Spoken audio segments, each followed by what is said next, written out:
Mis amados, el mensaje de hoy es un mensaje que por mucho tiempo he deseado predicarlo en la iglesia, pero como es un mensaje que es particularmente especial para este día, como es un mensaje que en particular se presta para predicarlo en un día como hoy, pues en un día como hoy también hay otros mensajes para predicar y por eso es que he dado otro tipo de mensajes a lo largo de los años, inclusive tantos años predicando en este día tan particular, pero hoy voy a tocar por primera vez un tema sumamente importantísimo, por primera vez. Yo les voy a pedir que presten muchísima atención porque vamos a ver un tema sumamente importante. El apóstol Pablo, vamos a comenzar diciendo esto, que el apóstol Pablo, cuando le escribe la primera carta a los hermanos de Corinto, de la ciudad de Corinto, en el capítulo 11, él aborda allí el tema de la cena del Señor.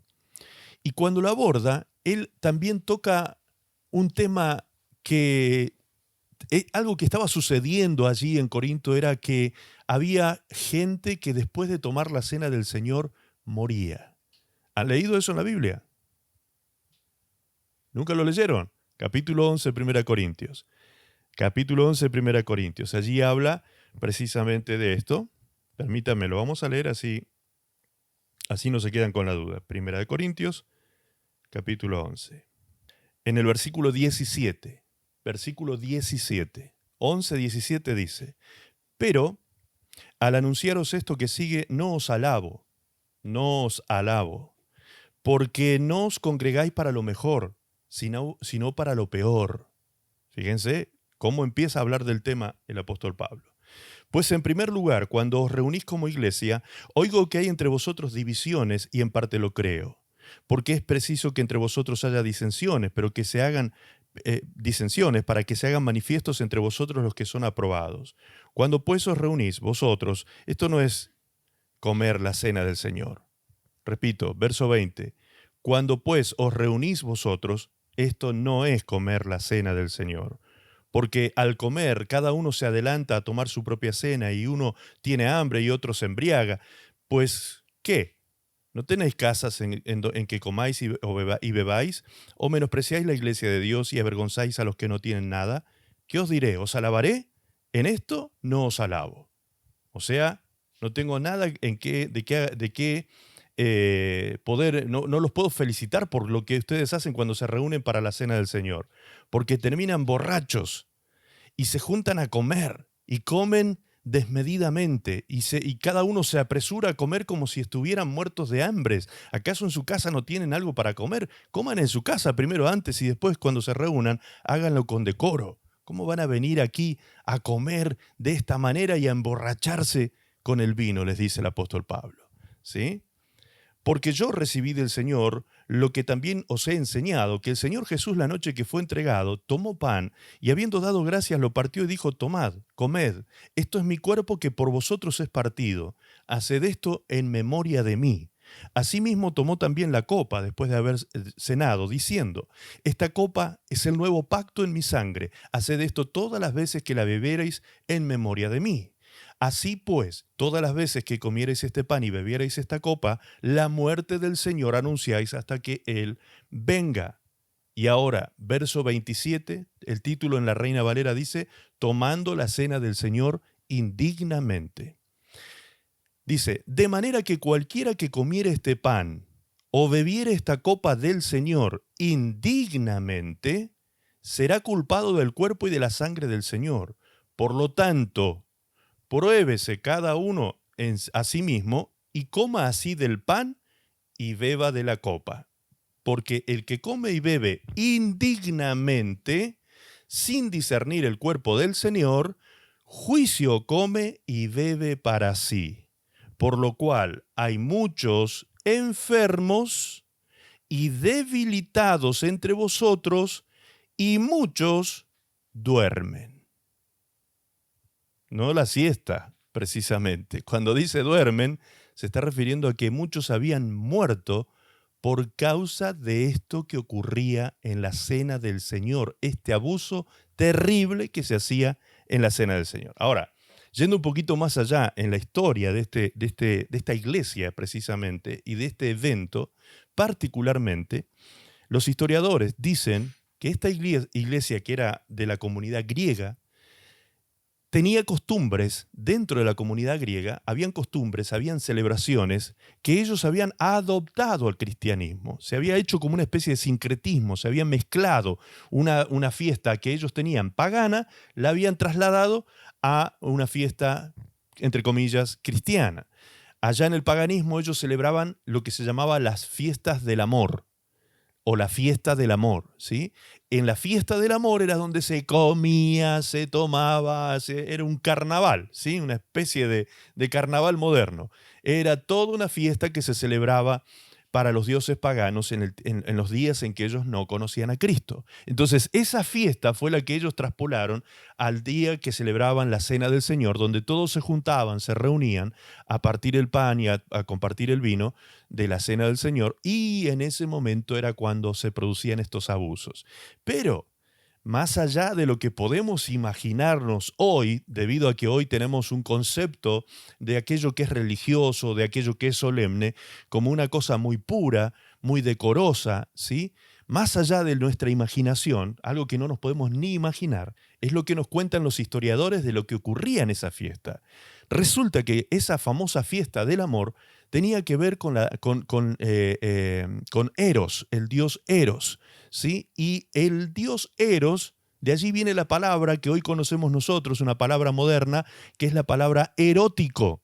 Tenía que ver con todo lo que está relacionado con lo sexual. Así que después que celebraban cena del Señor, partían el pan, tomaban el vino, se emborrachaban, se embriagaban y tenían una orgía terrible sexual en ese lugar. Imagínense los hermanitos, la fiesta que hacían, ¿sí? Esa era la fiesta, la celebración que tenía. Por eso ese abuso era tan terrible, y de esta manera tan indigna entraban ellos a la cena del Señor, y Pablo les llama la atención de manera muy fuerte, diciéndole en dos momentos: no os alabo en esto. En esto no tengo, cuando ustedes se reúnen para celebrar la cena del Señor, eso no es cena del Señor, les dice Pablo. Eso no es cena del Señor, se los dice claramente. Eso no es cena del Señor. Así que ustedes tienen que aprender a discernir el cuerpo y la sangre de Cristo, les dice Pablo. El que no discierne el cuerpo y la sangre entra indignamente a la cena del Señor. Wow. Entonces es un tema para preocuparse, ¿no? Es un tema para decir, bueno, esto no es tan sencillo, tampoco es así venir nomás y entrar a la cena del Señor, no sea cosa que yo también esté siendo indigno a la hora de tomar la cena del Señor. Pues hoy vamos a hablar de ese tema. ¿Qué es ser digno de entrar a la mesa del Señor? ¿Qué es cómo ser digno y cómo discernir el cuerpo y la sangre de Cristo? ¿De qué está hablando Pablo cuando dice que yo tengo que discernir el cuerpo? Discernir el cuerpo, ¿sí? ¿De qué está hablando Pablo? Para que yo no entre indignamente esta tarde a la cena del Señor y pueda recibir todos los beneficios que significa ser parte de la cena del Señor. Porque por allí está el que tiene una mente práctica y facilista y dice, bueno, para no acarrear ningún tipo de inconvenientes, ¿qué hago? No la tomo, no participo, ¿sí? Pero resulta que el Señor puso una cláusula. El Señor dijo que aquel que no participe de su carne y de su sangre no tendrá parte en el reino de los cielos. La cosa se puso más tremenda entonces, ¿sí? Se puso más brava todavía. Entonces, sencillamente lo que tenemos que hacer esta tarde es prestar mucha atención a lo que la palabra del Señor nos va a enseñar para aprender a discernir el cuerpo y la sangre del Cordero de Dios. ¿Cuántos dicen amén? Gloria a Dios. Claro que sí. Vamos a entrar entonces a la palabra que lleva por título Discerniendo el cuerpo de Cristo. ¿Están viendo allí la placa? Ok. Vamos a utilizar como texto introductorio al mensaje este versículo 29 del que acabamos de leer precisamente en 1 Corintios 11. Allí el versículo dice claramente: porque el que come y bebe indignamente, sin discernir el cuerpo del Señor, juicio come y bebe para sí. Juicio come y bebe para sí. aquel que entra a comer y a beber indignamente sin discernir el cuerpo de Cristo. Vamos a hacer una reflexión inicial, pero al hacer esta reflexión, yo quiero que usted se imagine, se haga un poco la película, ¿sí? de lo que voy a presentarle. No pongan estas placas de la reflexión online, ¿sí? Ahora al aire. Porque quiero que los hermanos se imaginen esto. Ustedes solamente imaginen. Yo quiero preguntarles, antes de que entremos en el desarrollo del texto bíblico, quiero preguntarles algo. ¿Ustedes serían capaces de ser partícipes de una secta en la cual para iniciarse y ser parte de ella se debe comer carne de un macho cabrío sacrificado y luego beber la sangre de ese sacrificio? ¿Serían capaces de ser parte de una secta que tiene este acto de iniciación, por decirlo de alguna manera? Para que ingresemos en esta secta, tenemos que comernos la carne de un macho cabrío sacrificado y tomar la sangre de ese macho cabrío. Bien, sigo preguntando. Si a eso le sumamos que el líder de esa secta donde queremos entrar es de dudosa reputación, pues se rodea de gente malviviente, viciosos, borrachos, prostitutas. Y aún en cuanto a su sexualidad todavía no se sabe bien qué es el hombre, porque parece swinger, parece bisexual, parece homosexual, porque es un hombre adulto y no se quiere casar. No se quiere casar, no quiere formar matrimonio. Pero todo el mundo sospecha algo raro pasa, porque tiene uno de sus seguidores que es muy cercano a él. Es tan íntimo que muchas veces se lo ha visto en una posición de acercamientos físicos y abrazos poco varoniles, podríamos decir. ¿Seguiríamos nosotros a un líder con esas características? Ciertamente puede ser un líder carismático, por supuesto, un líder muy llamativo, muy convincente a la hora de hablarnos y demás, pero que tiene esas características. ¿Seríamos nosotros parte de una secta semejante? Ahora, una de las cosas que hace este líder también es, de alguna forma, venerar de manera exagerada a su mamá, a su madre. Él la presenta a su mamá como lo más, ¿sí? Lo más grande que puede haber para él es su mamá. ¿Ok? Y la hace ver como una mujer súper santa, súper consagrada, una mujer entregadísima a la causa que ellos tienen como secta. Pero resulta que todo el mundo sabe en la ciudad que su mamá parece que no era muy santa, que digamos, porque resulta que cuando estaba de novio con su actual marido, lo engañó con otro, con un desconocido. Nunca se supo con quién lo engañó. Pero resulta que de ese engaño quedó embarazada y tuvo este líder. Tuvo este líder que ahora dirige esta secta. Vaya familia, ¿eh?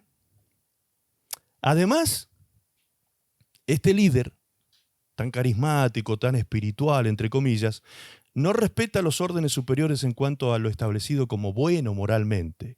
Siempre anda criticando a todos los hombres de bien, las personas religiosas, aquellas personas que son apegadas a sus costumbres y mandatos religiosos. Este hombre los anda criticando todo el tiempo. Lo último que se sabe de este líder es que tiene un delirio místico del tamaño de un Zeppelin. Se sabe que está delirando el hombre de una manera increíble, porque se ha declarado Dios.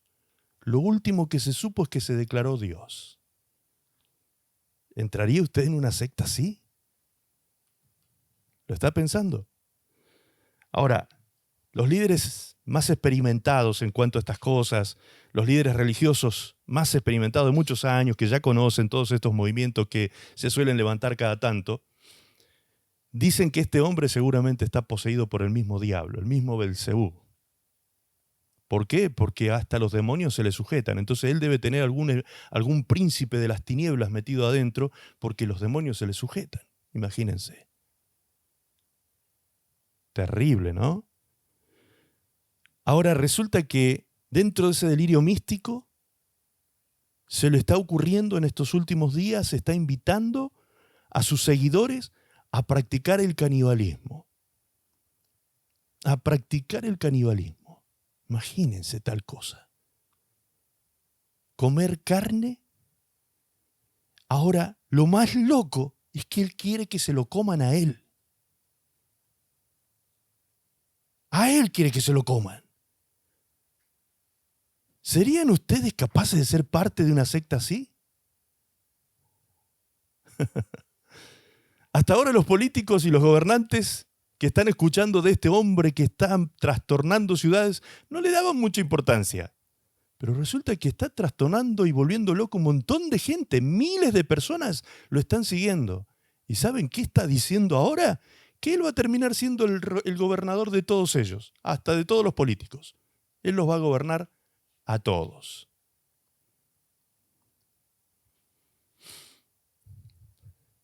¿Les gustaría ser parte de esa secta?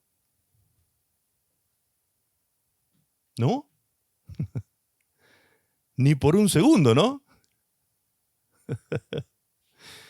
Bien.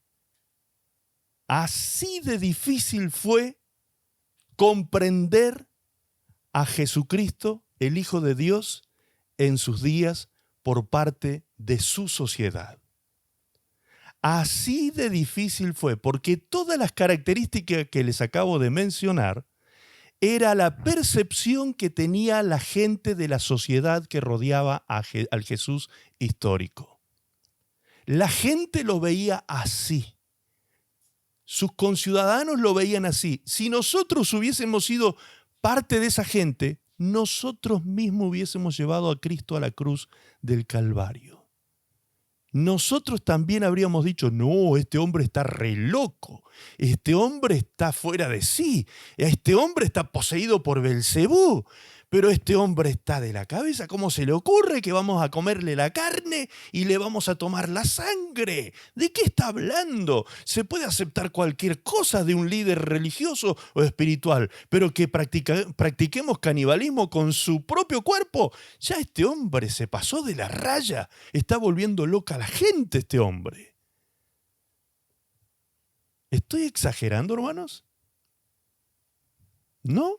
Tal cual así, si ustedes leen los evangelios, van a ver que esa era la percepción que la gente tenía de Jesús. Obviamente, los que no le seguían, los que no creían en él, los que estaban en una posición contraria, en la vereda de enfrente, los religiosos de la época, ellos lo veían a Jesús de esa manera. Allá andaba Jesús, siempre rodeado con algunas mujeres, aquella de dudosa reputación llamada Magdalena, y otras mujeres más que siempre andaban con él, y él era soltero. Imagínense, nunca se quiso casar, pero allá nunca le faltaba que anduvieran en compañía de él las mujeres. Pero tenía un Juancito, un discípulo amado, que se le recostaba en el pecho. ¿Se acuerdan de Juan? Se recostaba en el pecho de Jesús.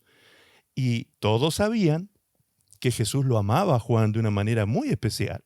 De hecho, se le llegó a llamar a este apóstol el discípulo amado. Él tenía tanta confianza con el Señor que cuando se recostaban, en aquel tiempo la costumbre era, al sentarse, era recostarse sobre el costado, así. Entonces, Juan recostado sobre el pecho de Jesús, conversando ahí, imagínense, mirándolo a Jesús para arriba, poco varonil para esta época, ¿no? Una relación como esa. Imagínense que ustedes me encuentran a mí con un hermano echado acá en mi pecho, hablándome, mirándome al rostro. ¡Ay, ay, ay! ¡Ay, ay, ay! Claro, nuestras costumbres, ¿sí?, nos harían condenar una situación como esa. Nuestra percepción de lo correcto y de lo decoroso nos haría, de alguna manera, condenar a una persona como esta. Porque dice que la gente de aquellas ciudades donde caminaba Jesús, lo criticaban porque Jesús se juntaba con los comilones y los borrachos, con los glotones y con los borrachos. Ahí andaba Jesús, hediondo a vino y a carne asada, pasado a humo, comiéndose unos asados ahí con los glotones y los borrachos. Ahí andaba Jesús y la Magdalena atrás de él. ¿Se dan cuenta? Esa era la percepción que tenía la gente de este líder espiritual. Y encima, aquellos que tenían alguna altura moral como para poder criticarlo, los religiosos, los fariseos, los escribas, los celotes y demás, que eran sectas de los judíos que existían en aquel tiempo, estas personas que tenían cierta altura moral ante la sociedad, eran criticados por él. Él los atacaba, los criticaba, los trataba de fariseos hipócritas, sepulcros blanqueados, generación de víboras, etcétera, etcétera. Imagínense ser parte de una secta semejante. Porque así era como se lo veía. Aún después de que Cristo murió, resucitó y ascendió a los cielos, cuando se inicia la iglesia primitiva, se le llamaba la secta de los nazareos, de los nazarenos. Así era como se le llamaba a los cristianos. El primer nombre que se le puso a los cristianos desde afuera, un nombre externo para identificarlos, fue la secta de los nazarenos. ¡Wow! A esa secta pertenece usted. Usted sigue a un líder así, imagínese. Usted es parte de un... Entonces, si el mundo actual, el mundo secular, ve a Jesús con los mismos ojos, ¿cómo no entender cuando la gente nos mira a nosotros y nos dice, ustedes son locos? Ustedes son locos, seguir a una persona así, ustedes son locos. Claro, el mundo no puede percibir ni entender porque no discierne, no puede entender, no puede discernir lo que tiene que ver con lo espiritual. Nada de este lenguaje que usaba Jesús, nada de este lenguaje tan complejo que ahora vamos a leer en el texto bíblico en el cual vamos a basar nuestra predicación, nada de este lenguaje complejo y profundo tenía que ver con cosas materiales. Todo tenía que ver con cuestiones espirituales, 100% espiritual. Entonces, vamos al texto, por favor, que dice Juan 6:54. Juan 6:54 dice, el que come mi carne, dijo Jesús. Estas palabras las dijo Jesús. El que come mi carne, eso es canibalismo. Y bebe mi sangre, allí no sé si ustedes están viendo la imagen de la copa que está tomando esta mujer. Allí esta mujer está tomando una copa de sangre. Imagínense una cosa tan impresionante como eso, ¿sí?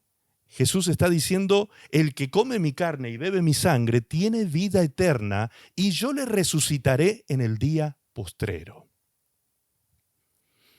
¿Se dan cuenta qué difícil era para la gente de la época estar escuchando estas palabras? ¿Qué quiere decir este hombre con eso? ¿Cómo es esto que le tenemos que comer la carne? ¿Que lo tenemos que masticar a este hombre? ¿Cómo es eso que lo tenemos que beber a este hombre, beberle la sangre a este hombre? ¿De qué se trata esta secta? El hombre natural solo discierne las cosas de manera natural. Entonces ellos solo pensaban en la carne de Jesús, del cuerpo de Jesús y en su sangre. Ellos nunca jamás le fueron abiertos los ojos para entender que esto era algo espiritual. Es decir, ellos no podían discernir el cuerpo de Cristo, no podían entender y comprender de qué les estaba hablando Jesús en este versículo bíblico. Este fue como el momento cúlmine, el momento cumbre, cuando ya se pasó de la raya. Jesús había dicho ya muchas cosas, que Él era el Hijo de Dios, que Él era Dios, hecho hombre, que Él era una cantidad de cosas que para los de la época era una locura total. Pero lo miraban algo así como un loco, un místico, un delirante. Pero cuando ya empezó a enseñar que había que comérselo, y había que tomarle la sangre, la gente se empezó a preocupar. Dijeron, pero este hombre se volvió loco, a este hombre se le rayó el disco. ¿Qué pasó con este hombre? ¿Cómo es posible que le esté pidiendo a sus seguidores semejante cosa? Y encima se está atribuyendo deidad al decir esto, porque él dice, yo lo resucitaré, estaba diciendo Jesús en este versículo bíblico. Yo lo resucitaré en el día postrero. O sea, el único que puede dar la vida es Dios. El único dador de la vida es Dios. Y este hombre este delirante, este loco, hediondo a vino y a borracho y a vicioso, rodeado de gente vulgar, este hombre se está atribuyendo deidad, poder divino para darnos vida, después de haber muerto, resucitarnos. ¿De qué está hablando este loco? ¿Se dan cuenta, hermanos queridos? O sea, era una cosa, pero terrible. Tratar de entenderlo a Jesús en esas palabras era una cosa que no les entraba en la cabeza a estos hombres, a estas mujeres de la época. No les entraba en la cabeza de qué está hablando. Bien, vamos a leer el texto completo, así podemos entrar en el contexto de esta situación. ¿Ok? Juan capítulo 6, verso 47 en adelante. De cierto os digo, aquí está hablando el Señor Jesucristo, el que cree en mí tiene vida eterna. Yo soy el pan de vida. Vuestros padres comieron el maná en el desierto y murieron. Este es el pan que desciende del cielo, para que el que de él come no muera. Yo soy el pan vivo que descendió del cielo. Si alguno comiere de este pan, vivirá para siempre. Y el pan que yo daré, escuche, el pan que yo daré es mi carne, la cual yo daré por la vida del mundo. Entonces los judíos contendían entre sí, diciendo, ¿cómo puede éste darnos a comer su carne? ¿Se dan cuenta cómo la visión que ellos tenían? Jesús les dijo, de cierto os digo, si no coméis mi carne, si no coméis la carne del Hijo del Hombre y bebéis su sangre, no tenéis vida eterna. Directamente. No tenéis vida eterna. El que come mi carne y bebe mi sangre, tiene vida eterna y yo le resucitaré en el día postrero. Porque mi carne, dice el Señor Jesús, es verdadera comida. Y mi sangre es verdadera bebida. Póngase por un segundo en la mente de aquellas personas que estaban escuchándolo decir esto. El que come mi carne y bebe mi sangre, en mí permanece y yo en él. Como me envió el Padre viviente y yo vivo por el Padre, asimismo el que me come, bueno, acá ya se puso serio el tema, ya lo dijo en forma directa, el que me come, él también vivirá por mí. Este es el pan que descendió del cielo, no como vuestros padres comieron el maná y murieron. El que come de este pan vivirá eternamente. Amén. Wow, qué interesante lo que hemos leído, ¿no? Si esto lo tuviésemos que comprender desde una postura totalmente natural, carnal, material, es una locura lo que acabamos de leer. Si tuviésemos que entenderlo como que su cuerpo es su carne, tal como Jesús lo dijo, literalmente, si tuviésemos que interpretar literalmente lo que Jesús dijo, no es otra cosa que invitarnos al canibalismo, a comer carne humana, pero no cualquier carne. Lo teníamos que comer a Él, dijo Jesús. El que no me come no tiene vida eterna. Qué fuerte que suena eso. Qué tremendo que suena esto. Para la mente de la gente que no podía entender las cosas espirituales, esto era una locura total. Este flaco está delirando, pero tiene un delirio este flaco, pensaría la gente de su época. Pero este loco, ¿de dónde salió? ¿Quién lo auspicia a este hombre? ¿Sí? ¿Quién lo auspicia a este flaco? ¿Cómo va a decir semejante locura? No, a este hay que matarlo directamente. Ya no había solución, la pena de muerte ya le empezó a pesar sobre la cabeza, ¿no? ¿Cómo es posible? Este va a trastornar a todo el mundo acá. ¿Cómo va a decir semejante cosa? Bien, nosotros sabemos hoy que la palabra de Dios tiene dos tipos de lenguajes. Para interpretar las escrituras, tenemos que saber que para entrar a ellas, a interpretarlas, el lenguaje escritural tiene dos tipologías. Uno, literal, y el otro, simbólico. ¿Sí? Básicamente, estos son las dos formas en que la palabra de Dios se nos expresa a nosotros, de manera literal y de manera simbólica. Y este es un pasaje bíblico donde precisamente se presentan los dos estilos. Los dos estilos de interpretación los tenemos que llevar a cabo aquí, porque hay cosas que hay que interpretarlas literalmente, pero hay otras que hay que interpretarlas simbólicamente. Jesús estaba utilizando simbología para poder hacernos comprender y entender y discernir de qué estaba hablando él en este pasaje. Por ejemplo, cuando Jesús decía, vuestros padres comieron el maná en el desierto, eso no era simbólico. Eso era cierto, eso fue un hecho real. Entonces, eso hay que leerlo y comprenderlo literalmente. Y de hecho, en el momento en que él les dijo a estos judíos que sus padres en el desierto habían comido el maná, para ellos eso no fue ningún problema. Ellos lo entendieron porque para ellos era un dato histórico, era un hecho que había ocurrido efectivamente en la historia de Israel cuando salieron de Egipto y pasaron 40 años por el desierto. Ellos tenían claridad sobre ese hecho y decirlo así literalmente, para ellos no significaba ningún problema interpretar esas palabras. La interpretación se les complicó cuando el Señor Jesucristo les empezó a decir que lo tenían que comer a Él, que le tenían que comer la carne y que tenían que beber su sangre. Ese es el momento en que ellos colapsan en su mente interpretativa, no pueden entrar en la interpretación de esto y es por eso que ellos están muertos, le dijo Jesús.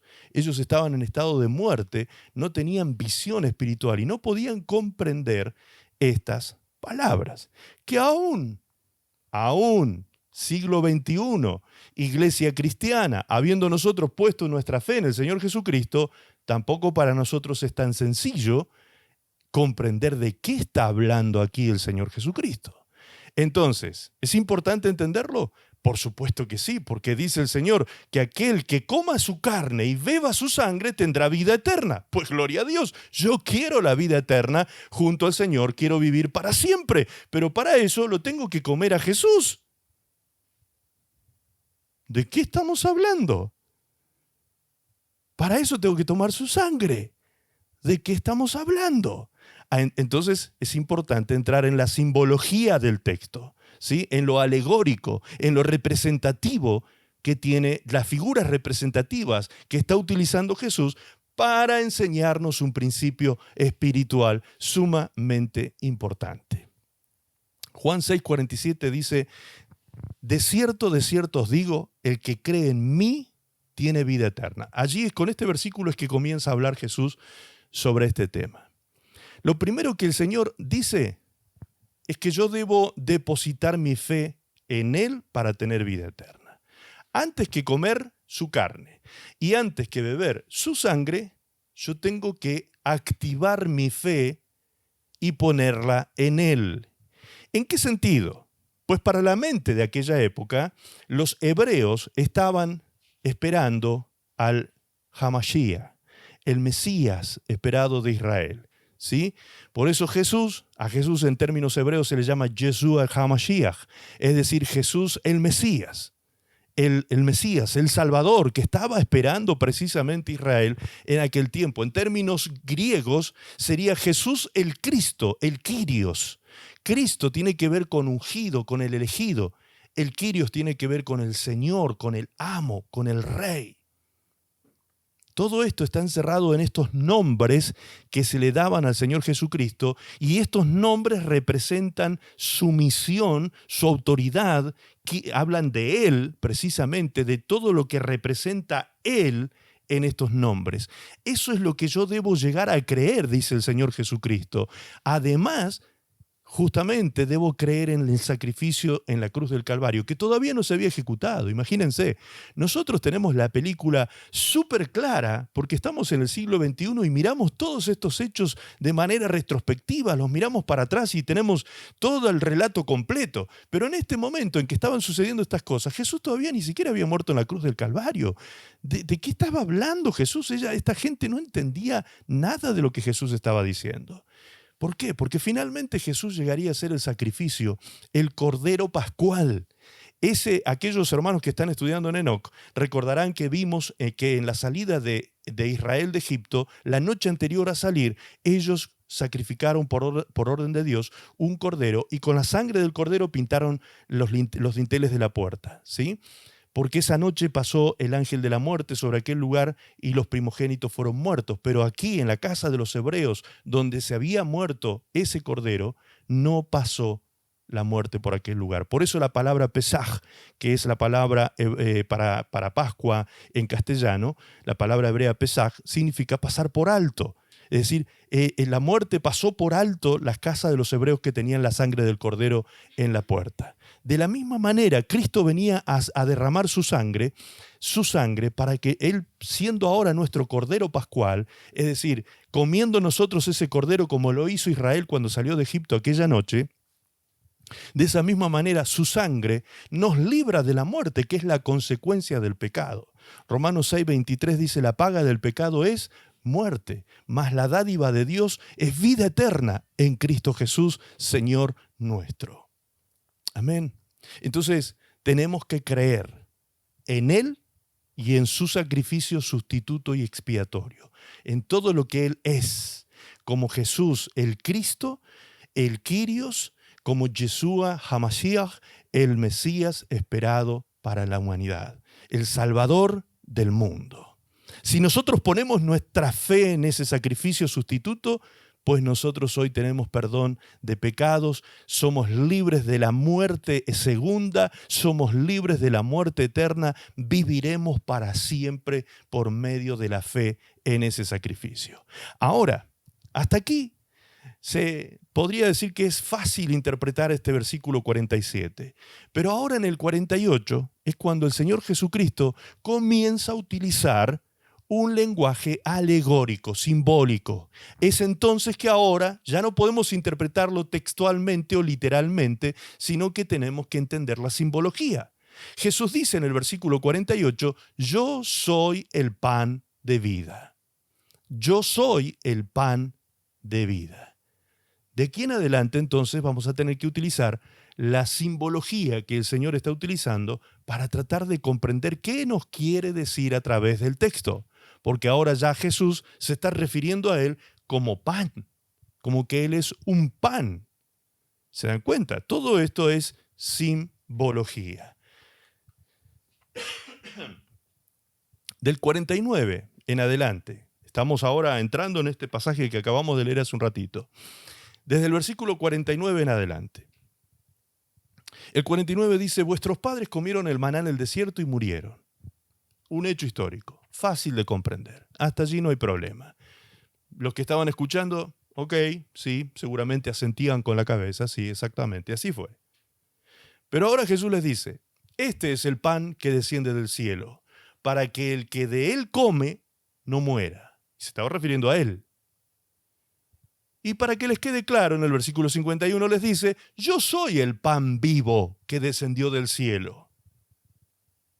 Yo soy el pan vivo que descendió del cielo. Ya la cosa ahí se empezó a complicar para los intérpretes de aquel momento. Si alguno comiere de este pan, vivirá para siempre. El pan que yo daré, y acá lo empieza a complejizar mucho más, es mi carne, la cual yo daré por la vida del mundo. Claro, nosotros hoy lo entendemos, porque conocemos toda la historia de la pasión de Cristo allí en la cruz del Calvario y todo lo que significó y significa para nosotros su muerte sustituta y expiatoria. Hoy nosotros lo comprendemos bastante sencillamente, podríamos decir, aunque a veces también se complica comprender esto, pero lo entendemos porque tenemos la película completa. Sin embargo, en aquel momento Jesús todavía no había muerto. Entonces, ¿qué es esto de que Él iba a dar la vida por el mundo? ¿Qué es esto de que Él había descendido del cielo? El pan que descendió del cielo. Él estaba hablando de Él mismo a la gente y les estaba diciendo, yo soy pan y el pan que yo daré es mi carne. O sea, mezcló dos cosas simbólicas, pan y carne. Pan y carne, seguía mezclando cosas. Pero ¿qué quiere decir este hombre que descendió del cielo? ¿Qué es pan y qué es carne? Y que Él va a dar su vida por el mundo. ¿Qué está hablando este hombre? Claro, era un lenguaje demasiado profundo y complejo para las mentes de aquellos simples religiosos de su época. Eran simples religiosos, personas que no tenían luz ni revelación.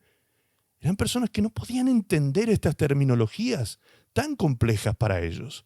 ¿Qué sucedió en consecuencia? Versículo 52 dice, entonces los judíos contendían entre sí, peleaban entre sí, discutían entre sí, debatían entre sí, diciendo, ¿cómo puede éste darnos a comer su carne? ¿Y qué está hablando? ¿Se dan cuenta cómo ellos no podían ver el lenguaje espiritual que estaba utilizando Jesús? No podían entender la alegoría que Jesús estaba utilizando, la analogía que el Señor estaba usando. No lo podían entender. Era demasiado complejo para ellos semejante lenguaje. ¿Por qué? Porque la mente natural no puede discernir lo espiritual. No podían discernir lo que Jesús decía de su cuerpo. No podían discernir lo espiritual. Algo parecido a eso era lo que le sucedía a estos cristianos carnales de Corinto que al principio les leí, cuando Pablo en el capítulo 11 les llama la atención porque estaban tomando indignamente la cena del Señor. Fíjense que dice, porque el que come y bebe indignamente la cena del Señor, sin discernir el cuerpo del Señor, juicio come y bebe para sí. ¿Se dan cuenta? La mente natural, repito, la mente natural no podía entender estos conceptos porque se han de discernir espiritualmente. Lo mismo le ocurría, como dije y repito, a los de Corinto que no entendían, no discernían el cuerpo del Señor en la cena del Señor. Por eso ellos llevaban a cabo un acto tan infame, tan insolente, como el acto que llevaban a cabo. Era tan terrible lo que hacían que hasta muchos de ellos habían terminado muriendo por causa de esos abusos que acontecían en la cena del Señor, entre comillas. Porque el apóstol Pablo les deja claro que eso no es la cena del Señor. ¿Sí? Les dice, yo escuché que cuando ustedes se reúnen a la cena del Señor, se embriagan, se comen todo y esto y aquello y terminan en orgías. No, Señor, eso no es la cena del Señor. Sáquense eso de la cabeza, eso es lo más carnal y mundano que puede existir. Entonces Pablo les trae claridad sobre esto.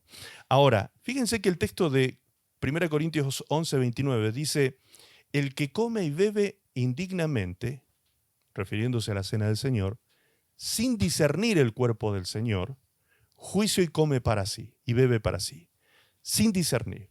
Es decir, resumamos el textito este más chiquito todavía. ¿Quién es el que entra indignamente a la cena del Señor? El que no discierne el cuerpo. El que no discierne. Más resumido todavía. El que no discierne el cuerpo de Cristo no es digno de tomar la cena del Señor. Bien, entonces es importante entender esto. Discernir. ¿Qué significa? Discernir es distinguir algo de otra cosa, señalando la diferencia que hay entre ellas. Eso dice el diccionario de la palabra discernir.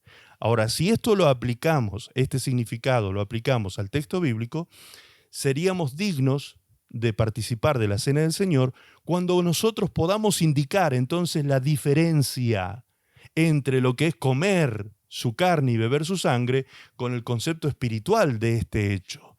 Cuando yo entienda qué significa simbólicamente esto, estoy discerniendo, voy a discernir correctamente de qué está hablando el Señor, para poder entrar con dignidad. No es un rito religioso la cena del Señor. No es un momento solemne simplemente donde yo entro sin entender demasiado de qué se trata esto. No, esto es un hecho sumamente trascendente e importante, tan gravitante en la vida de la iglesia que hasta alguien que lo hace indignamente puede morir. Entonces no es tan sencillo el tema. Hay que discernir. Tengo que ser parte de la cena del Señor y tengo que entender qué estoy haciendo. ¿Por qué el Señor me dice que yo tengo que comer su carne y beber su sangre? Sigamos. Verso 53. 6:53. Jesús les dijo, de cierto os digo, si no coméis la carne del Hijo del Hombre y bebéis su sangre, no tenéis vida en vosotros.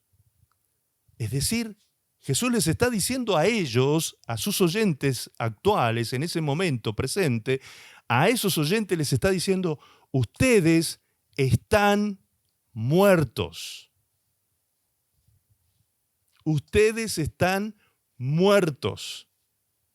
El resultado, la paga, la consecuencia del pecado es una realidad en ustedes. Ahora, ese lenguaje ellos sí lo comprendían. Porque está escrito en los profetas que ellos conocían muy bien. Por ejemplo, Ezequiel 18, versículo 20, el profeta Ezequiel dice, el alma que pecare, esa morirá.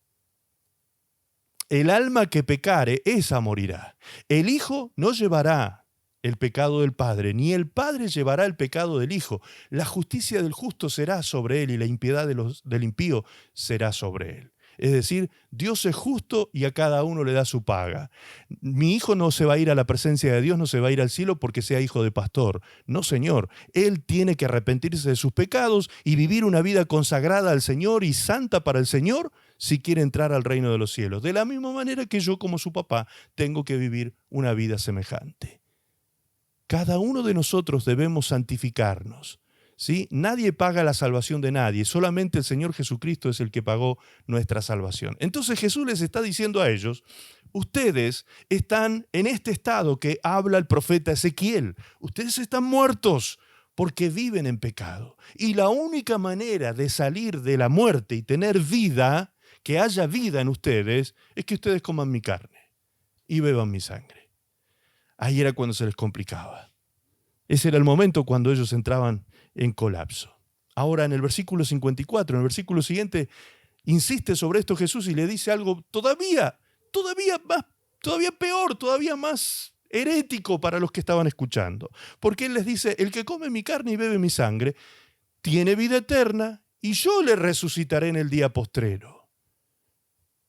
Yo le resucitaré en el día postrero. Dentro de las sectas judías, habían corrientes religiosas que creían en la resurrección de los muertos y habían corrientes religiosas que no creían en la resurrección de los muertos. Es decir, ellos se acababa la vida biológica y chao, se terminó la vida.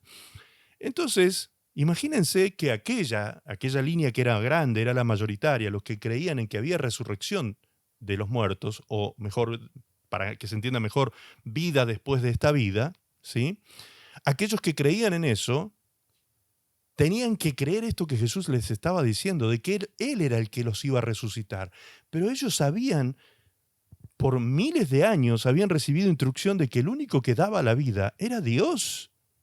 Pero entonces este hombre, este loco místico, este delirante, no solamente está diciendo que le tenemos que comer la carne y beber su sangre, sino que además, si no lo hacemos, estamos muertos. Y no vamos a tener resurrección, no vamos a tener vida después de esta vida. O sea, este hombre está realmente fuera de sí. Está loco, pero de remate. ¿Se dan cuenta cómo pensaba la gente de su época? ¿Cómo lo veía a Jesús y cómo lo entendía? ¿Por qué lo describimos a Jesús al principio en la introducción con esas palabras, esas características? Porque la gente de su época lo veía de esta manera. Encima ahora se declara Dios. Pero este hombre está realmente fuera de sí. Tremendo, ¿no? Juan 6:55. Juan 6:55. Sí, sigamos desgranando el texto que estamos leyendo. Dice Jesús ahora comienza a argumentar, a defender esto que él acaba de decir. Él dice, porque mi carne es verdadera comida. Mi carne es verdadera comida y mi sangre, subrayo allí sangre, ahora les voy a explicar por qué. Mi sangre es verdadera bebida. O sea, ustedes tienen que tomar mi sangre y comer mi carne. Reduzcamos otra vez a esa frasecita. Jesús les estaba diciendo que tenían que tomarle su sangre. Ahora, esto en la mente de un israelita, de un judío celoso de su religión y sus creencias, de un fariseo que se conocía la Torá de pe a pa. Las 613 leyes que tenía la Torá, ellos la tenían grabada en su mente, las 613 leyes las tenían grabadas en sus mentes. Y ellos sabían perfectamente que la Torá les prohibía a ellos tomar sangre. Dice la Torá, Levítico capítulo 17, versos 10 y 11. Allí dice, si cualquier varón de la casa de Israel o de los extranjeros que moran entre vosotros comiere alguna sangre, yo pondré mi rostro contra la persona que comiere sangre y la cortaré de entre su pueblo. Porque la vida de la carne está la vida de la carne en la sangre está, y yo os la he dado para hacer expiación sobre el altar por vuestras almas, y la misma sangre hará expiación de la persona. Fíjense cómo en este texto prohibitivo, en este texto donde Dios ordena a los israelitas que no toquen una sola gota de sangre, que era prohibido para ellos ingerir sangre, no se dan cuenta, esto es no discernir, no comprender, no entendían estos fariseos que en el mismo texto donde el Señor les decía, no toquen una gota de sangre, en el mismo texto les decía, porque yo les di a ustedes la sangre para hacer expiación. Es decir, aquí comienza a tomar sentido lo que el Señor Jesucristo decía, cuando Él hablaba de su sangre que sería derramada, cuando más adelante leemos el momento de la cena del Señor y Jesús toma la copa con vino y dice, esta es mi sangre. Oh, lo hubieras dicho antes, Jesús. Ahí es cuando Él termina de revelar el secreto. Esta es mi sangre de la que yo hablaba. Esta sangre que está representada simbólicamente en este vino, esta sangre será derramada por todos ustedes. Esta sangre es sangre de expiación, exactamente lo que dice Levítico. Sangre de expiación que sería derramada por cada uno de nosotros. Pero como estos hombres contemporáneos de Jesús escuchaban e interpretaban las palabras de Jesús de manera literal, no discernían la simbología de lo que Jesús estaba hablando, pues entonces para ellos era una herejía total. ¿Cómo se le iba a ocurrir a este hombre que le tomemos la sangre cuando la sangre estaba prohibida ser ingerida para el pueblo de Israel? ¿Se dan cuenta que era toda una locura para ellos? Para ellos era una cosa totalmente sacada de todo contexto espiritual y religioso. Era una locura total lo que estaba proponiéndoles Jesús en ese momento. Todo el mensaje de Jesús entonces, todo el mensaje de Jesús parecía una locura. Todo esto que Jesús estaba diciendo parecía una locura. El apóstol Pablo, en esa carta que les dice a los de Corinto que estaban abusando de la cena del Señor porque no entendían la simbología del pan y del vino, no discernían el cuerpo, no lo entendían, en esa misma carta, él les comienza diciendo, en esa misma carta, en el capítulo 2, versículo 14, él les dice esto. Antes de explicarles lo de la cena del Señor, Pablo les dice esto. El hombre natural no percibe las cosas que son del Espíritu de Dios. El hombre natural no entiende no percibe, no discierne las cosas que son del Espíritu de Dios, porque para él son locura. Son locura. Y no las puede entender porque se han de discernir espiritualmente. ¿Se dan cuenta? Pablo comienza diciendo esto porque más tarde él iba a llegar a este momento de hablar de la cena del Señor. Habló de muchas cosas, Pablo, en la primera carta a los Corintios. Él habla acerca de los dones espirituales, del Espíritu Santo, del amor de Dios, de los ministerios, de los dones, bueno, cantidad de cosas que aborda Pablo en esta carta, pero antes que nada Pablo les dice, miren, muchas de las cosas que vamos a hablar en esta carta se han de discernir espiritualmente. Espiritualmente. Ustedes no pueden entenderlas si quieren comprender cosas de manera literal. Entonces, cuando lleguemos más adelante a hablar de la cena del Señor, y yo les diga a ustedes, tenemos que tomar la sangre de Cristo, ustedes me van a decir que yo estoy loco, dice Pablo. No, la sangre de Cristo estaba representada en esa simbología que es el vino que estaba en esa copa que usó Jesús aquella noche. El verso 56 dice, ¿sí? Seguimos con el texto, ¿sí? Seguimos desgranando el texto de Juan. Verso 56 dice, el que come mi carne y bebe mi sangre, en mí permanece, y yo en él. Aquí estamos llegando ya al clímax del mensaje de Jesús. En mí permanece. El que discierne qué es mi carne y qué es mi sangre, y participa de mi carne y de mi sangre, él permanece en mí y yo permanezco en él. Esto es lo que ocurre en el momento de la cena del Señor. Era un loco para la gente de la época. Repito el concepto porque realmente no alcanzo a repetirlo la cantidad de veces necesario para que entendamos lo loco que era decir todo esto en la época de Jesús, de la manera en que Jesús lo dijo. Realmente era una locura. Ahora escuchen lo que dice aquí, verso 57. Como me envió el Padre viviente, y yo vivo por el Padre, asimismo el que me come, él también vivirá por mí. Bien, vamos a leerlo en una Biblia textual, traducida por israelitas, la Biblia textual. ¿Cómo lo dice la Biblia textual? Dice, como me envió el Padre viviente, y yo vivo del Padre, de igual modo el que me mastica, también él vivirá de mí. El que me mastica, también él vivirá de mí. ¿Cómo es esto?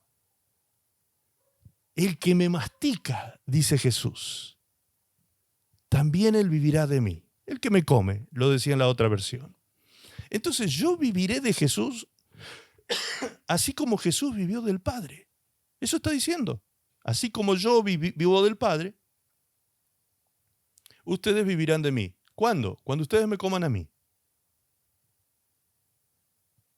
Pero entonces, bien, ahora vamos a entender esto. Ahora se nos comienza a abrir el panorama. Entendimos recién la sangre, la importancia de la sangre en la expiación, pero vamos más allá ahora. El verso 41 dice, entre tanto, los discípulos le rogaban diciendo, Juan 4:31.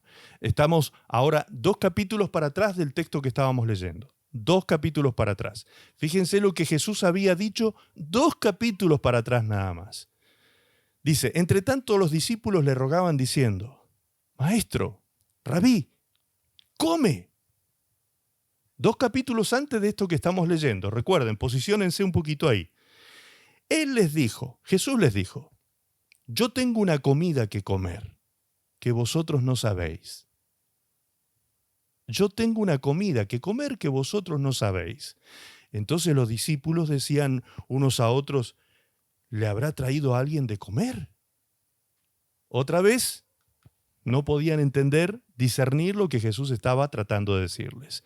Y ahora Jesús revela, corre el velo para que podamos ver en estas palabras lo que él estaba queriendo decir, y ahora esto le va a dar sentido a lo que leímos 2 capítulos más adelante.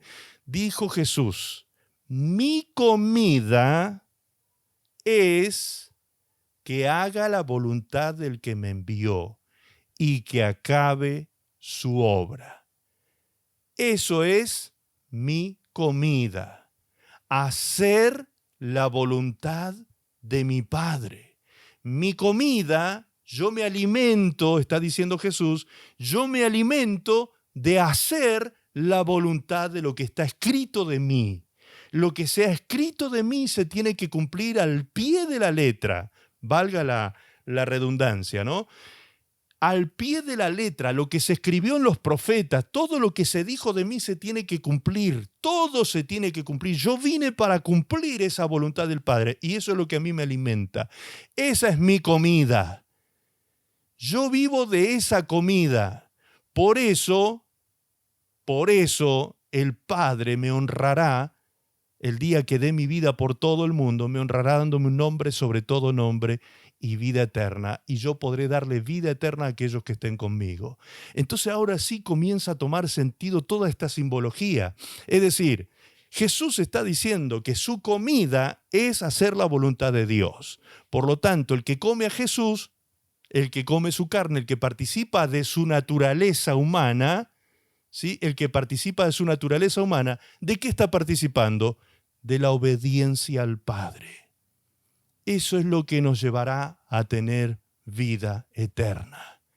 Comer su naturaleza humana, participar de su naturaleza humana, hacer mía su naturaleza humana, eso me dará a mí vida eterna. Es decir, yo debo, como Jesús, hacer la voluntad de Dios. No estamos hablando de nada extraño para nosotros hoy porque lo vemos retrospectivamente, como les decía, pero para los de la época era una cosa totalmente loca. Finalmente volvemos a Juan 6, verso 58 dice, este es el pan que descendió del cielo, no como vuestros padres comieron el maná y murieron, el que come de este pan vivirá eternamente. Bien, veamos ahora si podemos descubrir algo más de lo que Jesús quiso decir en este pasaje de Juan. Este pasaje lo podemos ver de dos maneras, inclusive. El Señor Jesús habló de comer su carne y beber su sangre. La carne de Jesús era su completa humanidad. La carne habla de la humanidad de Jesús, su completa humanidad.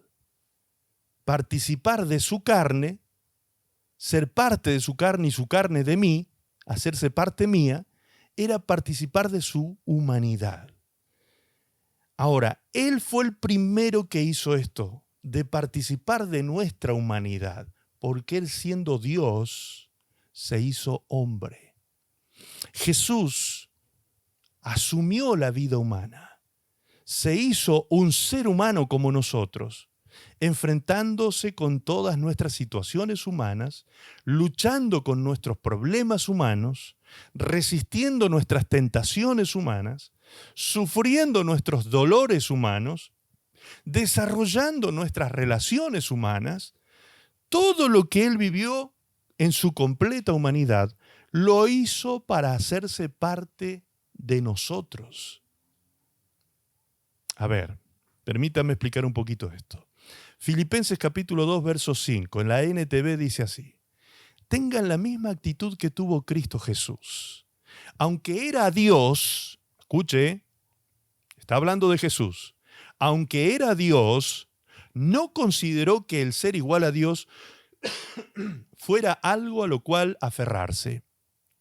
En cambio, renunció a sus privilegios divinos, adoptó la humilde posición de un esclavo y nació como un ser humano.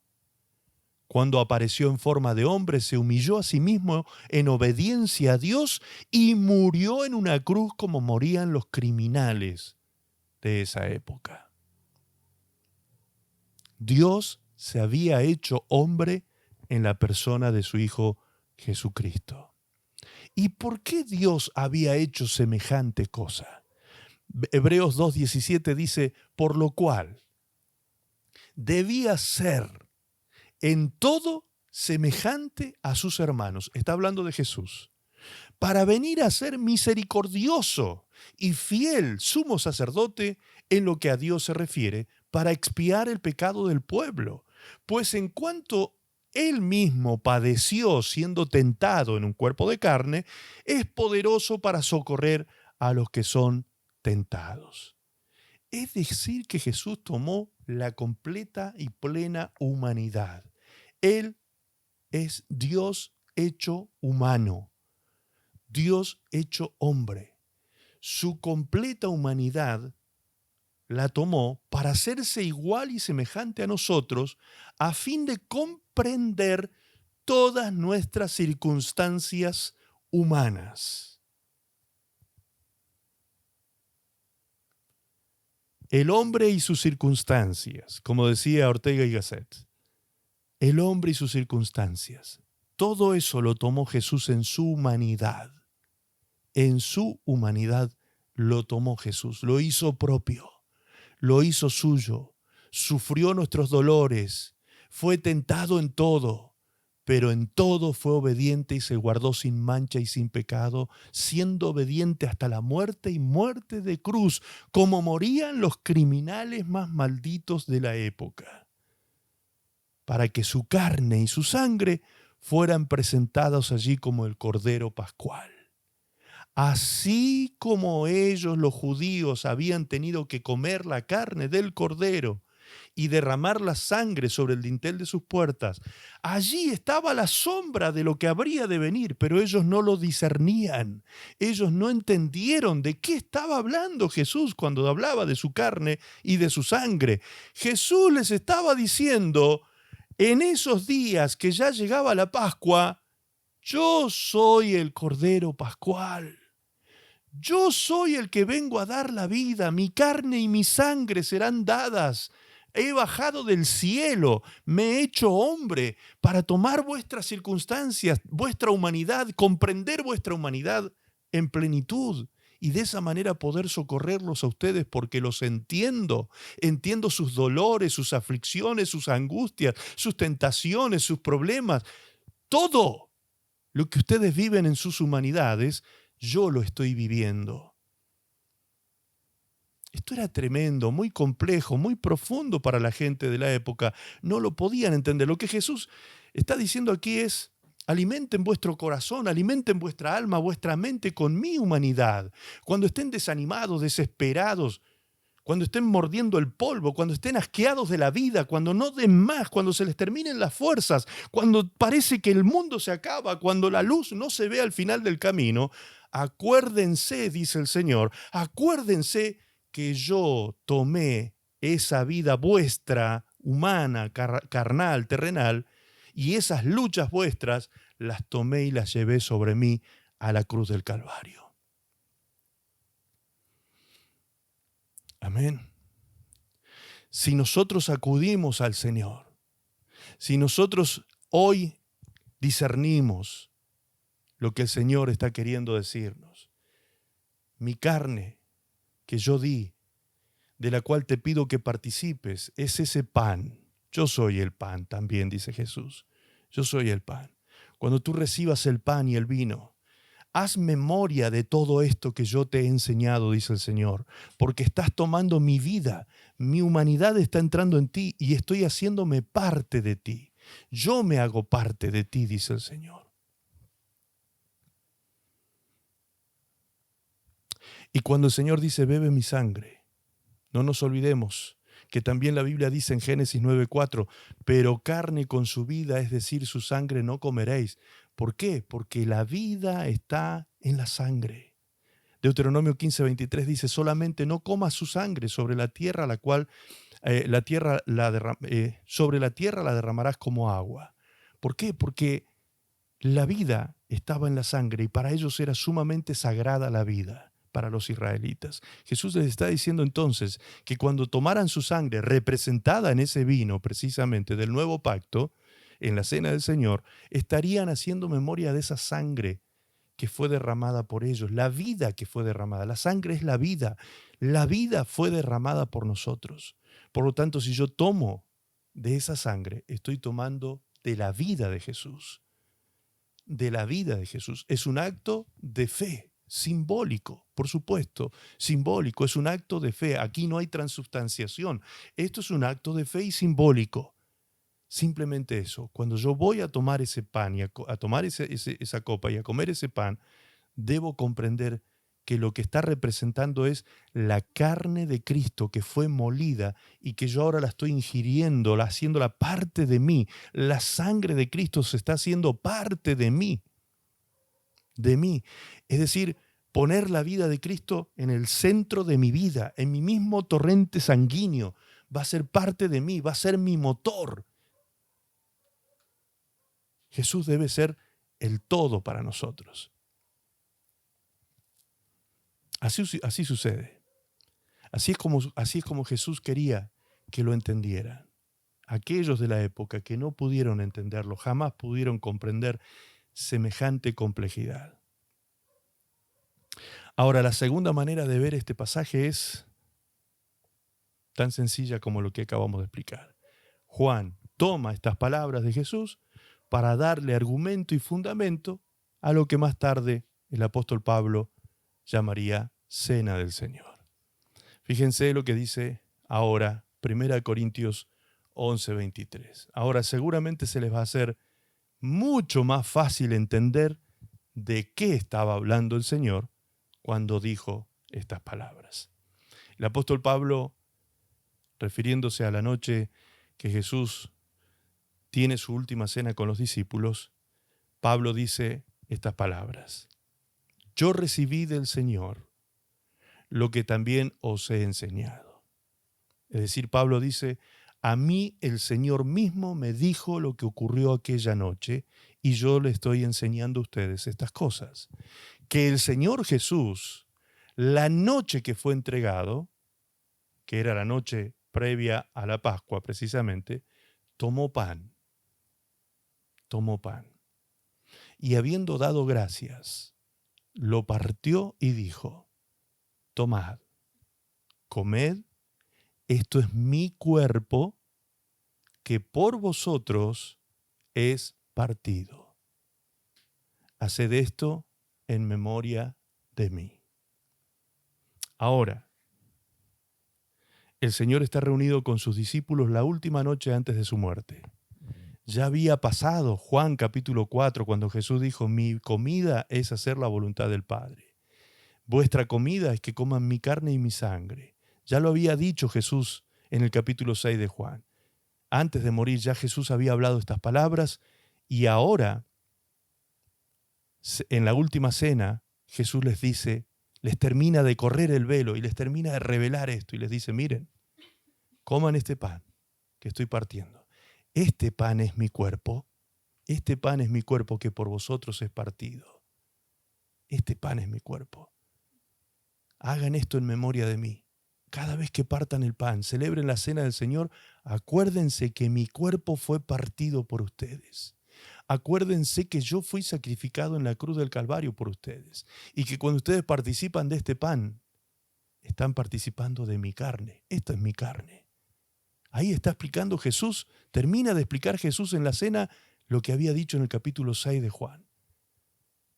Me imagino a los discípulos escuchándolo atentamente esa noche y diciendo, ahora termino de entender lo que Jesús decía cuando hablaba de comer su carne. Ahora entiendo, claro, representa su muerte en el pan, su cuerpo en el pan, que va a ser partido por nosotros. Todavía Jesús no había sido sacrificado. Pero ya les había anunciado, es necesario que el Hijo del Hombre muera y al tercer día resucite. Entonces ellos estaban también comprendiendo de alguna manera, los discípulos estaban tratando de entender todo esto. Ya se les estaba empezando a abrir el entendimiento poco a poco. Verso 25 dice Pablo, asimismo tomó la copa, también la copa, después de haber cenado diciendo, esta copa es el nuevo pacto en mi sangre. Haced esto todas las veces que la bebierais en memoria de mí. Así pues, todas las veces que comiereis este pan y bebiereis esta copa, la muerte del Señor anunciáis hasta que Él venga. Entonces, para terminar de discernir todo esto, lo que el Señor nos está diciendo es que en el acto de la cena del Señor, en este acto que vamos a realizar nosotros ahora, se hace presente toda esta simbología.